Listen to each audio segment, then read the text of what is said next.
Good morning. My name is Elaine Porter, and I would like to talk to you today about our Matthew 25 group here at FCPC.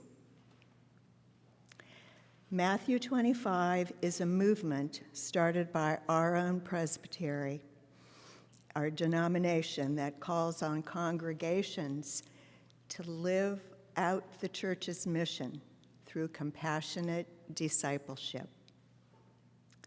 It is rooted in Jesus' teachings in Matthew 25, verses 31 through 46. This movement invites you to engage in three core pillars. 1, building congregational vitality, dismantling structural racism, and eradicating systemic poverty. I went to the anti-racism training held here a few years ago that resulted in FCPC becoming a Matthew 25 church.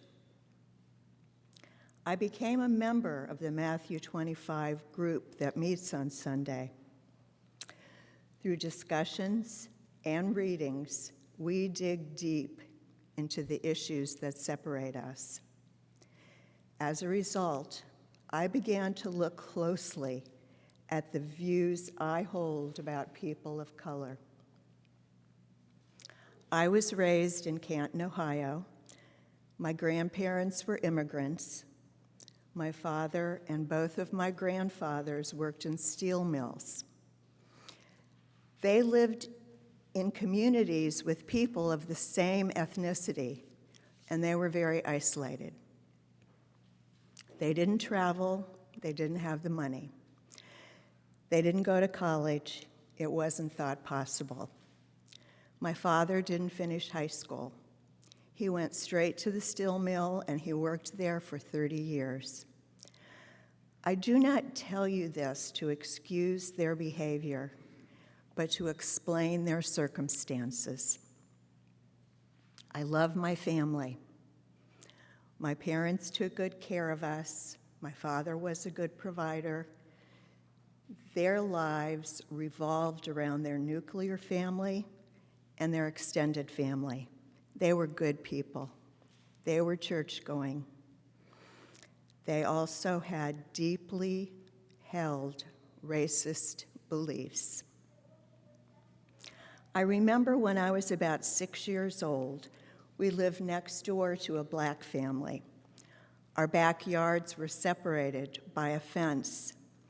The next door family had 3 or 4 kids that were about the same age as my sisters and I.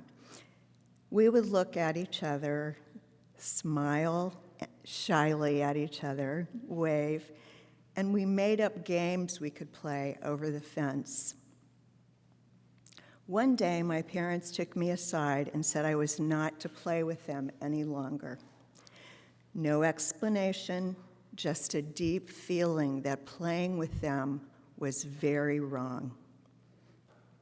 When my younger sister started college, her assigned roommate was a black student. My father marched into the housing office to have this assignment changed. My world broadened when I moved away from home and I went to college and I traveled. I held a different worldview than my parents. I thought I was far removed from their beliefs. But because of our Matthew 25 group, I began to look closely at my views on people of color.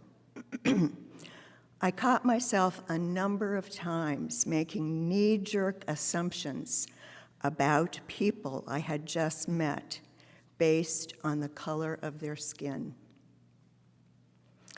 You see, I have always been a good student, and I learned the lessons that my family taught me.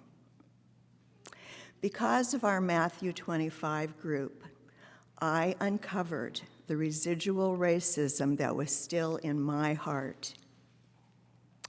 So that is my story, about racism in Matthew 25. For me, it's an ongoing process. If you were raised in this country, you have a story about racism too. It is a part of our history. What is your story?